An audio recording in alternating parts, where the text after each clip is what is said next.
एक पिता की हिंदी इमोशनल कहानी। ये स्टोरी शुरू होती है जब मैं घर से गुस्से में बड़बड़ाते हुए निकल गया था और बस स्टैंड की तरफ आगे बढ़ने लगा।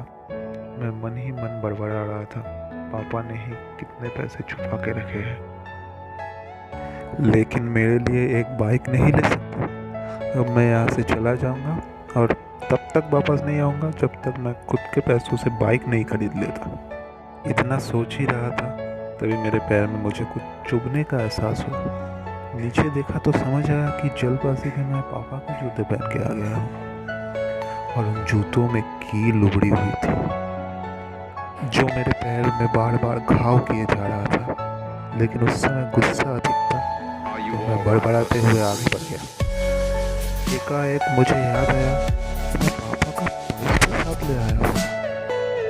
मेरे खुराफाती दिमाग में एक ख्याल आया, क्यों ना आज पापा का पर्स चेक किया जाए, जिसे आज तक उन्होंने किसी को एहसास हाथ करवाने नहीं दिया।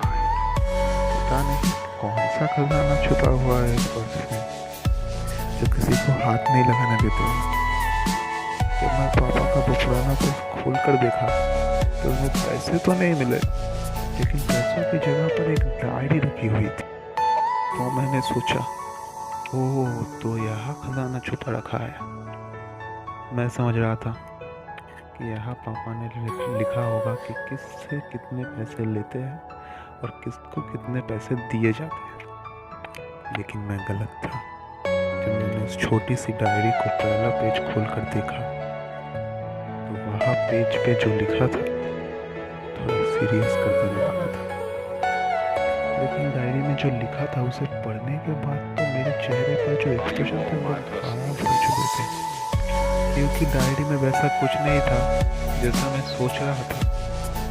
वहाँ पर उन पैसों का हिसाब लिखा हुआ था जो अलग अलग कामों के लिए अलग अलग लोगों से उधार लिए गए थे। उस लिस्ट में कंप्यूटर के नाम पर भी पैसे लिए गए थे। कुछ यूँ लिखा गया था, 50,000 बेटे के कंप्यूटर के लिए। ये वही कंप्यूटर था जिसे मैंने आज तक यूज़ कर रहा था, लेकिन मुझे पता ही नहीं था इस कंप्यूटर को खरीदने के लिए पैसे कहाँ से आए थे। लेकिन आज पता चल गया। मुझे आज भी याद है जब मैं पहली बार कैमरे के लिए जिद की थी, जो मेरे पापा ने मुझे 2 हफ्ते बाद ही मेरे बर्थडे पर ला कर दिया था। इसे देखकर मैं बहुत खुश हुआ था और मुझे खुश देखकर मुझसे कहीं ज़्यादा अगर कोई खुश हुआ था तो वो थे पापा। मेरे चेहरे से गुस्सा एकदम गायब हो चुका था। जब मैं आगे का पन्ना पलटा तो वहाँ कुछ इच्छाएं लिखी हुई थी। पहले जो विश थी उसमें जो लिखा हुआ था अच्छे जूते पहनना। ये बात मेरी कुछ समझ में नहीं आई। तभी मेरा पाँव अचानक सड़क पर भरे हुए पानी पर जा पड़ा और तभी मेरे पाँव में कुछ गीलेपन होने का एहसास हुआ और मैंने जूता उतार कर देखा तो उसका तला टूटा हुआ था। ये देखकर मुझे डायरी में लिखी बात याद आ गई। तभी मुझे माँ पापा की कही बात भी याद आ रही थी कि कैसे माँ जब कहा करती थी पापा से, अब तो जूते पुराने हो गए हैं, नए लीजिए, तो पापा अक्सर है कहकर टाल दिया करते थे, जूते अभी और चलेंगे, अभी कुछ दिन पहले ही तो लिए थे। मुझे आज समझ आ रहा था कि कितने दिन और चलेंगे। साथ ही साथ ये भी समझ आ रहा था कि पापा पैसे को क्यों छुपा कर रखते थे। तभी उस डायरी को पढ़ते हुए मैं बस स्टैंड पर बड़ी बेंच पर आकर बैठ गया। अब उस डायरी का आखिरी पन्ना ही बचा हुआ था। उस पन्ने को जब मैं पलट कर देखा तो वहाँ उनकी डेट लिखी हुई थी। तारीख के नीचे लिखा हुआ था 50,000 रुपये बाइक के लिए। बस इतना पढ़कर ही मेरा दिमाग सुन रहेगा।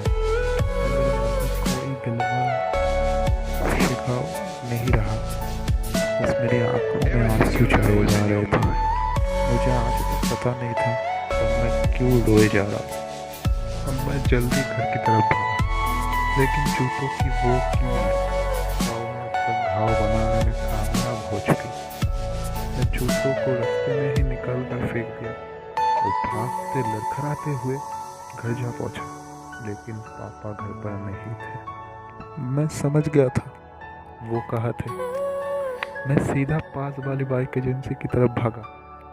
पता नहीं आज कहाँ से इतनी ताकत आ गई थी कि मैं भागते हुए थक ही नहीं रहा था, वो भी बिना जूतों के नंगे पैर। जैसे तैसे मैं बाइक एजेंसी पर पहुंचा। पापा वही थे। तो पापा को दौड़ कर गले लगा ली। मेरी आंखों से आंसू रुकने का नाम ही नहीं ले रहे थे। समझ नहीं पा रहे थे आखिर हो क्या रहा था, मैं क्यों रो रहा हूँ। मैंने पापा से कहा, पापा मुझे मोटरसाइकिल नहीं चाहिए, पापा अपने लिए जूते ले लीजिए। और आज से मैं जो भी करूँगा मैं सिर्फ और अपने बलबूते पर करूँगा। दोस्तों बस इतनी ही थी आज की कहानी।